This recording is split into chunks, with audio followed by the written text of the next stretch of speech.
In a quiet residential neighborhood in the Boston suburbs stood a Victorian-style house. Inside, Melissa Johnson stared at her schedule with coffee in hand, her expression a bit more severe than usual. As a marketing consultant, she had always relied on meticulous planning to complete her work, but this week was particularly packed with appointments. "Mom, help me with this ribbon." Ava's voice echoed from the living room. The 6-year-old girl was still unfamiliar with fixing her hair, and asking for her mother's help before school had become a daily ritual. Melissa closed her laptop and walked over to her daughter with a smile. "All right, which ribbon would you like? The blue one? Or the red one?" "Red today. I want to match with Jessica." Melissa skillfully gathered her daughter's chestnut hair and tied the red ribbon. Ava checked her reflection in the mirror and beamed. Her eyes, a deep green like her father Brian's, were full of curiosity and intelligence. "Is Dad going to be late again today?" Ava suddenly asked with a serious expression. Melissa's face clouded momentarily. "Yes, he's busy with an important project. But he promised we could all go to the park on Saturday, remember?" "Yes." Ava nodded enthusiastically and returned to her breakfast cereal. Back in the kitchen, Melissa sighed deeply as she washed her coffee cup. Her husband Brian was making a name for himself as an architect. He had won numerous awards and was currently in charge of a downtown redevelopment project. She wanted to be genuinely happy about his success, but lately, complex emotions had been brewing inside her. Brian had started coming home late 3 months ago. Melissa had been understanding at first, but since noticing an unfamiliar perfume scent on his shirts occasionally, she found it increasingly difficult to suppress her anxiety. "I'm overthinking this," she told herself, yet her doubts grew stronger each day. After finishing the morning preparations and dropping Ava off at school, Melissa headed to her office. Before entering the downtown glass building, she took out her smartphone and sent Brian a message. "Can you come home early tonight for Ava? She drew a picture she wants to show you." The reply didn't come until afternoon. "I'll be late again today. Dinner with clients. Sorry." Melissa stared at the screen with a tightening feeling in her chest. His pattern was becoming predictable: excuses, late nights, sudden schedule changes. She simply replied with "okay." That night, after putting Ava to bed, Melissa sat on the living room sofa with a glass of red wine. A comedy show played on the television, but her mind was quiet. When the clock struck 11, she heard the front door open. Brian was home. Melissa didn't move, waiting for him to enter the living room. "You're still up," Brian said, looking somewhat surprised. His voice was tinged with fatigue, but there was also a hint of exhilaration. "How was the dinner with clients?" Melissa asked, feigning calm. "Oh, it went well. Looks like we'll get the contract," he replied while loosening his tie. "Where did you eat?" "That new Italian place downtown. The name was, Casa Luna, I think." Melissa silently took a sip from her glass. She knew Casa Luna had closed 3 months ago. She wondered why he would attempt to lie when he was so bad at it. Later that night, after Brian had fallen into a deep sleep, Melissa picked up his smartphone. The password hadn't changed. She opened his messages and found a text from an unknown number. "Tonight was wonderful. Can we meet again tomorrow? F." Melissa's hand trembled. That single-letter signature pierced her heart. Brian's contact list had several names beginning with S, but this number wasn't saved. The next morning, she sent Ava off to school with her usual smile and headed to her office. While outwardly playing the perfect wife, mother, and career woman, inwardly she began formulating a plan to discover the truth. And the fateful call came a week later, in the most unexpected form. It was from her best friend, Carol. Melissa, I wasn't sure if I should tell you this, but I saw Brian yesterday. Carol's voice was tense. He was at that upscale restaurant on Oak Street with a red-haired woman. They looked very intimate. Melissa felt her heart turning ice-cold as she gripped the phone. Melissa was in a conference room in a Boston high-rise, making final checks on a presentation for clients. Her marketing strategies were always precise, and this campaign proposal was also receiving positive feedback. I believe this concept can appeal not only to the younger generation but to seniors as well, Melissa continued her explanation when her smartphone vibrated. Normally, she wouldn't answer calls during meetings, but seeing Westside General Hospital on the display spread anxiety in her chest. Could it be a call from Ava's school? After a moment's hesitation, she excused herself and answered. Mrs. Johnson. The woman's voice was calm, but there was urgency in her tone. Yes, that's me. I'm Nurse Taylor from Westside General Hospital. Could you come right away? Your daughter and husband have been brought in by ambulance. Melissa felt the blood drain from her face. Her hands began to shake, and her field of vision seemed to narrow. What happened? Are they all right? She couldn't keep her voice from rising. We'll explain the details at the hospital. Please come as soon as possible. After the call ended, Melissa stood dazed. Everyone in the conference room had noticed her changed expression. My family's been in an accident.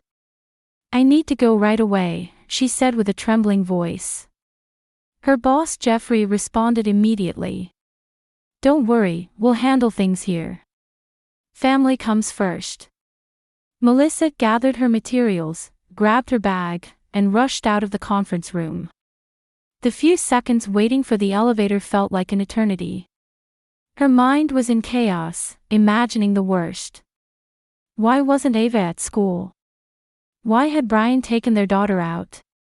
And what had happened? Running into the parking lot and jumping into her car, Melissa struggled to insert the key because her hands were shaking so much. Calm down, she told herself as she started the engine. In Boston's afternoon traffic jam, she honked her horn several times in frustration and fear. The normally 20-minute drive felt like forever that day. Please, let them both be safe, she whispered in the car, continuing to drive as if in prayer. Sliding her car into the emergency entrance of Westside General Hospital, Melissa rushed inside. A tense-looking nurse stood at the reception. I'm Melissa Johnson. I heard my daughter and husband were brought here, she said, breathless. The nurse seemed to recognize her immediately. Mrs. Johnson, please come this way. She was guided to a waiting room, but her family wasn't there. Where are my daughter and husband? Melissa couldn't hide her anxiety anymore. The attending physician will come to speak with you shortly. Please wait here. Those words brought Melissa's anxiety to a peak. Something was happening. Something serious that she wasn't being told. She tried to sit down but couldn't stay calm and stood up again.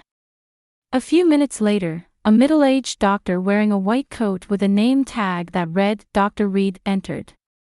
His expression was stern, and his eyes showed fatigue. Mrs. Johnson, he said quietly. First, about your daughter Ava, she has some minor bruises and scratches, but her life is not in danger. Melissa sighed in relief. Let me see her. You'll be able to see her shortly, but, the doctor paused as if choosing his words, I'm afraid you'll need to wait here for now. What do you mean? What about my husband? What happened to Brian? Melissa's voice was shaking. Your husband is. The doctor was evasive. We'll give you more details once his condition stabilizes. Melissa grabbed the doctor's arm. What happened? Is my daughter really okay? What about my husband? Please tell me what's going on.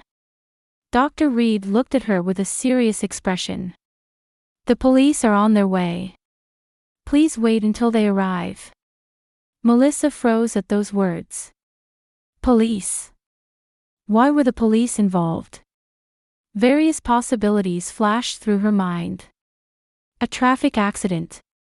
A violent incident. A robbery. The waiting room door opened, and two police officers entered. One was an older black man, and the other was a young white woman. Both were in uniform, and their expressions were unreadable. Mrs. Johnson, the older officer asked. I'm Detective Jackson, and this is Officer Morris. We'd like to ask you some questions. Melissa could only nod. Her body wouldn't stop trembling. Are you aware of the relationship between your husband and a red-haired woman? Melissa was confused and felt suffocated. No, what happened? Detective Jackson continued, carefully choosing his words. It appears that the woman chased your husband's car and caused an accident. Your daughter was in the car as well. Tears streamed down Melissa's cheeks. Carol's words echoed in her mind. A red-haired woman. Let me see my daughter, she said with a trembling voice. The officers and the doctor exchanged glances, and the doctor nodded.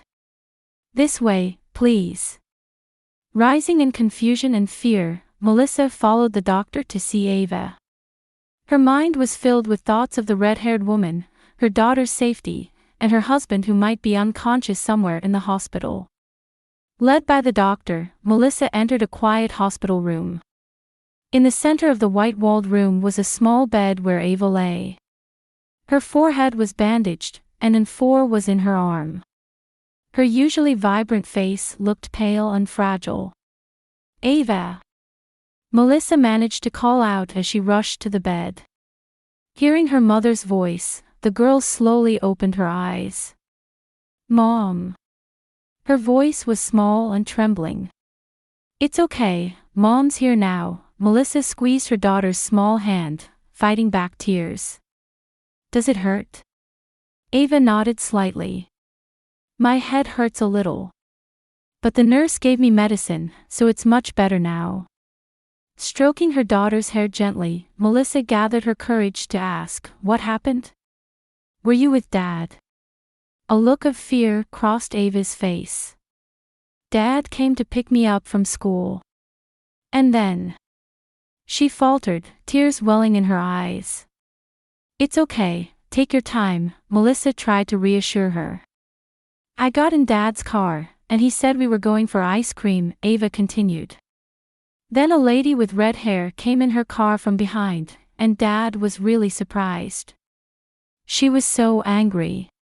Melissa felt a choking sensation. What happened after that? The red-haired lady kept hitting Dad's car. Over and over. Dad was really angry and shouted, "Stop it," in a scary voice. Ava's voice was trembling. Then Dad suddenly turned the wheel, and we hit the guardrail. When I woke up, I was here. Melissa gently embraced her daughter. That must have been scary. But you're safe now. Mom will always be here with you. The door to the room opened, and the two police officers from earlier entered. They smiled kindly at Ava and addressed Melissa. May we speak with you for a moment? Your daughter needs rest as well, Detective Jackson said. Melissa told Ava, I'll be right back, and stepped into the hallway with the police officers. How is Brian, my husband's condition? Melissa asked immediately. Your husband is currently in intensive care, Officer Morris replied. He suffered severe head injuries and internal bleeding. The medical team is doing everything they can, but he's still unconscious at this point. Melissa staggered at those words and leaned against the wall. Is his life in danger? We can't say for certain, but the situation is serious, Detective Jackson said quietly. Mrs. Johnson, let me tell you more about the circumstances of the accident. They moved to a small conference room in the hospital. Officer Morris opened her notebook, and Detective Jackson began his explanation. According to witnesses, your husband's car was being chased on the highway by a red sports car. That sports car intentionally made contact with your husband's vehicle several times, ultimately causing the collision with the guardrail. Intentionally. Melissa repeated with a trembling voice. Yes. The driver, a woman named Samantha Williams, is currently in custody, Detective Jackson continued, carefully choosing his words. Ms. Williams claims to have had a personal relationship with your husband. A dull pain spread through Melissa's chest. What kind of personal relationship? After hesitating, the detective quietly said, an affair. Melissa was momentarily speechless. Her suspicions had been confirmed. But she never imagined it would result in endangering her daughter's and husband's lives. Do you know anything about this woman? Officer Morris asked. Melissa shook her head. I've never heard the name. But. She hesitated before continuing, recently, my husband has been coming home late more often, and I was suspicious. Last week, a friend contacted me saying they had seen my husband with a red-haired woman at an upscale restaurant. The officers nodded understandingly. This must be difficult, but could you answer a few more questions? Melissa took a deep breath and nodded. Ask me anything. I'll show you a photo of the suspect Williams. Detective Jackson took out his smartphone and turned the screen toward her. There was a photo of a red-haired woman who appeared to be in her early 30s. She had refined features with striking large green eyes. Melissa gasped when she saw the face. She had to be the sender of the message signed S that she had seen on her husband's phone. Have you seen this woman before? This is my first time seeing her photo. But. Melissa told them about the message she had found on her husband's smartphone. The questioning continued for about an hour. Melissa's head was in confusion, and she felt her emotions becoming numb. Shock, anger, sadness, and concern for her daughter and husband were all mixed together. The suspect Williams is cooperating with the investigation, Detective Jackson continued. According to her testimony, she had been in a relationship with your husband for about 8 months. She became enraged when your husband recently tried to end the relationship. 8 months. Melissa felt a tightening in her chest at that number. Her husband had been involved with another woman while she had no idea. Regarding today's events, the suspect apparently spotted your husband near your daughter's school by chance and began following him. She caught up on the highway, tried to approach the car to talk, and when your husband ignored her, she became furious, Officer Morris added. Melissa held her head in her hands. With my daughter there. Ava could have been killed. Her voice trembled with anger and sadness. The suspect Williams is likely to be charged with aggravated assault and reckless driving, Detective Jackson said. We'll ensure she's dealt with to the fullest extent of the law. Afterward, the doctor provided a detailed explanation of Brian's condition. He had suffered head trauma as well as multiple fractures and internal injuries. The surgery had been successful, but he remained unconscious, and his situation was still critical. You can see your husband, but he's unconscious, the doctor said quietly. Melissa was guided to Brian's room. In the sterile space of the intensive care unit, he lay weakly surrounded by many machines. Half of his face was covered in bandages, with tubes and IVs extending from his body. Melissa took his hand and gazed at him. What have you done, Brian? She whispered. Why did this happen? Involving Ava too. Anger, worry, and the pain of betrayal swirled inside her. Melissa sat by her husband's side for a long time, facing her complex emotions. His betrayal was unforgivable, but she couldn't help praying for his survival. At the very least, she wanted him to live for Ava's sake. Leaving the room, Melissa returned to Ava. Her daughter was sound asleep. Watching the small rise and fall of her chest, Melissa steeled her resolve. Whatever happened, she would protect her daughter and do everything in her power to overcome this crisis. A week passed. Melissa had spent most of her time at the hospital. During the day, she responded to work emails, and at night, she left Ava with her grandparents to return to the hospital. Her daughter had been discharged, but traumatized, she sometimes had nightmares at night. Melissa's parents were temporarily staying in Boston to help care for their granddaughter, which was her only solace. Mrs. Johnson. Hearing Dr. Reed's voice from the hallway, Melissa looked up. His tired expression held a slight glimmer of hope. "I have good news. The swelling in your husband's brain is starting to subside, and he's beginning to regain consciousness."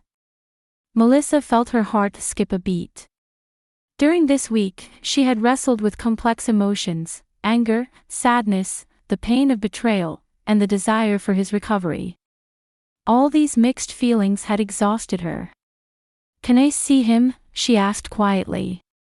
"Yes, he's still disoriented, but seeing you might speed his recovery," the doctor answered gently. "Please try not to upset him, though." Melissa nodded and headed to Brian's room.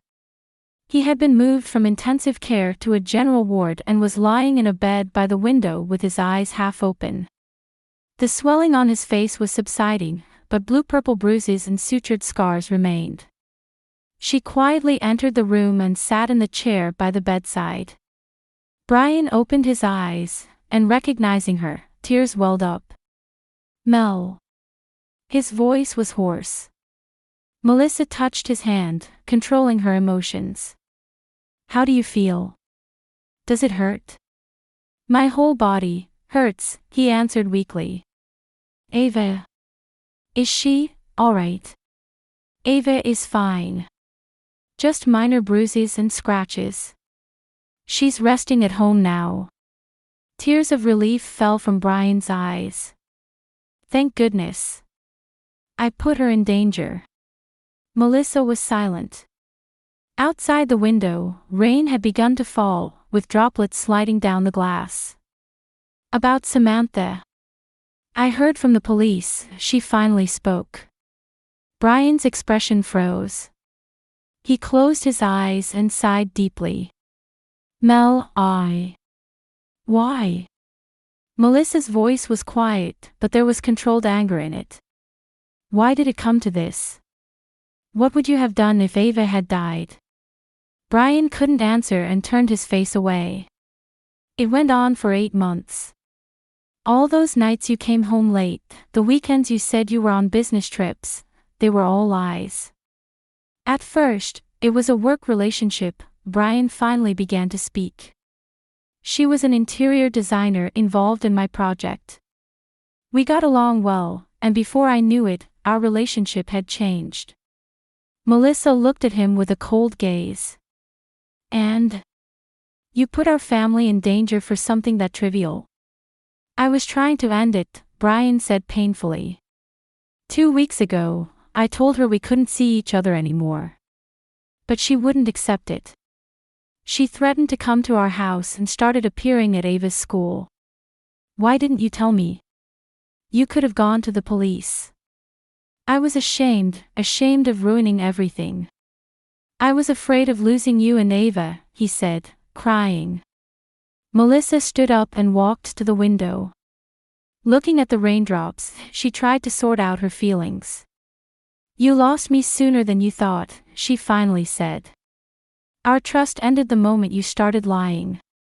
Brian choked up. "Mel, won't you give me another chance? I can change. I'll get counseling. I'll do anything." "I can't promise anything right now," Melissa answered quietly. "I only hope you recover, for Ava's sake." She left the room. Taking deep breaths in the hallway, she began to think about what to do next. The next day, Melissa contacted her friend Jennifer, who was also a lawyer. They spent a long time at her office discussing the possibility of divorce. "Given the circumstances, the divorce can be settled on favorable terms for you," Jennifer explained. "His affair caused the accident that put Ava in danger. The court will likely rule in your favor." "What about custody of Ava?"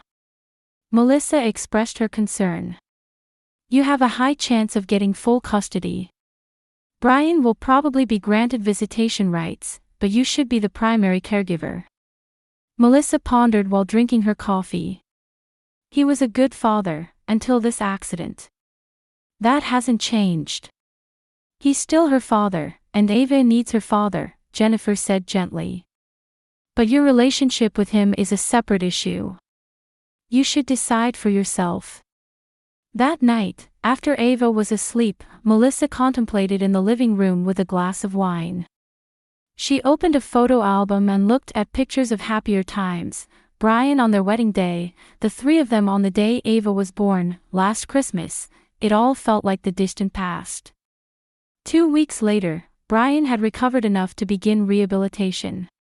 Melissa went to see him, deciding to have a private conversation. We need to talk, she began quietly. Brian nodded as if prepared. I'm listening. I'm considering divorce, Melissa said directly. I've consulted with Jennifer, and we've started preparing the paperwork. The color drained from Brian's face. Mel, please. Won't you let me try again? I don't think we can start over, Melissa said, looking him straight in the eye. You didn't just betray me. You put Ava in danger. I know. Brian's shoulders slumped. I was the worst husband. But I still want to be a father to Ava. I acknowledge that, Melissa softened her expression slightly. You are Ava's father. Don't run away from that responsibility. They discussed joint custody and began to make plans with Ava's future as their top priority. Brian tearfully apologized and agreed to attend counseling. About Samantha, Melissa hesitated before saying, I hear she couldn't pay bail and is being detained until trial. It's my fault, Brian said regretfully. She has her share of responsibility, but it's all because of what I did. You didn't manipulate her. She should take responsibility for her actions, Melissa replied calmly. But so should you. As divorce preparations progressed, Melissa gradually rebuilt her life. She returned to work and began new projects. Ava, with the help of a school counselor, was slowly overcoming her trauma. After his discharge, Brian stayed at a friend's house. He spent weekends with Ava, trying to fulfill his role as a father. Mom, is Dad going to live with us again? Ava asked one day. Melissa sat her daughter on her lap and gently stroked her hair as she explained, Dad and Mom won't be living together anymore. But we both love you very much, Ava. That will never change. Because Dad did something bad. Ava's gaze was sharp. It's an adult matter, Melissa chose her words carefully. Dad made mistakes, but he's still your father. He loves you too. Ava nodded slightly. What about the red-haired lady? She won't come back, right? She won't come back, Melissa embraced her daughter tightly. She'll never frighten you again. That weekend, when Brian came to pick up Ava, Melissa handed him the final divorce terms. Read it all and consult with your lawyer, she said matter-of-factly. I've tried to be fair. We'll sell the house and split it half and half, with joint custody of Ava. But I'll be the primary caregiver. Brian received the documents and nodded. Thank you. I couldn't ask for more. As he was about to leave with Ava's hand in his, Melissa stopped him. Brian, she said. You were a terrible husband, but you're Ava's father. Don't run away from that responsibility. I promise, he answered with a serious expression. From now on, she comes first. I can't ever fully make up for hurting you, but I'm truly sorry. Melissa said nothing, just nodded. Watching them leave, she sighed deeply. The thought that this would become her new normal brought a sense of loneliness but also, strangely, a feeling of liberation. That night, Melissa spent a quiet moment for the first time in a long while. With wine in hand, she thought about her future. Her wounded heart would take time to heal. But she intended to be strong. For her daughter, and for herself. One Saturday morning, Melissa was making coffee in the kitchen while gazing out the window. Her new apartment wasn't as spacious as their previous home, but it was filled with bright light and warmth. New memory photos adorned the walls, and Ava's colorful drawings brightened the living room. "Mom, is this outfit okay?" Ava came out of the bedroom. Now 7 years old, she had pushed the fear of that day to the corner of her memory in the year since the accident. Melissa thought children's resilience was remarkable. "You look lovely," Melissa smiled. "You'll be ready to go when Dad comes to pick you up." Ava nodded and began eating her pancake breakfast. She looked forward to her weekend time with her father. Brian was trying to remain a good father as he had promised. The doorbell rang, and when Melissa opened the door, Brian was standing there. He looked thinner than before, and his expression seemed more settled. "Good morning," he greeted quietly. "Good morning," Melissa responded calmly. Their relationship had changed to one based on respect as co-parents. "Dad!" Ava ran over, and Brian embraced his daughter. "I thought we'd go to the aquarium today." "They say there's a dolphin show," Brian told his daughter. Melissa handed over Ava's small backpack. "Don't forget the sunscreen. Be back by 7, please." Brian nodded and answered, "Of course." Guilt remained in his eyes, but there was also a determination to move forward. After they left, Melissa opened her laptop and got to work. After the divorce, she had established her own independent marketing consultancy. Though small, it was growing steadily and beginning to gain the trust of businesses in the Boston area. That afternoon, she met her friend Carol at a cafe in town. "How have you been lately?" Carol asked with a warm gaze. "Good. Busy, but fulfilled," Melissa smiled. "Ava's made lots of friends at school and is doing well." "You're strong," Carol said with admiration. "To overcome something so difficult." Melissa looked out the window thoughtfully. "I had no choice. I had to be strong." She took a sip of coffee and continued, "I heard Samantha was released last month. She's participating in a rehabilitation program and starting a new life on the West Coast. Do you try not to think about her?" Carol asked carefully. "I don't hold a grudge anymore," Melissa answered quietly. "She has her life, and I have mine. I don't want to be bound by the past." Back home, while organizing her apartment, Melissa reflected on the changes of the past year. Having overcome sadness and anger, she had rediscovered her own strength. At dusk, Ava and Brian returned. Ava was holding a stuffed dolphin in her arms. "Mom! It was so much fun." Ava began excitedly sharing her experience. As Melissa listened to her daughter's story, she smiled slightly. Life is unpredictable and sometimes cruel. But she was confident that she had the strength to move forward and find new happiness. "Mom, you're strong. When I grow up, I want to be like you," Ava suddenly said. Overcome with emotion, Melissa embraced her daughter. "You're already strong enough, Ava. Together, we can overcome anything." Outside the window, the spring wind shook the trees, announcing a new season, and the light of hope continued into tomorrow.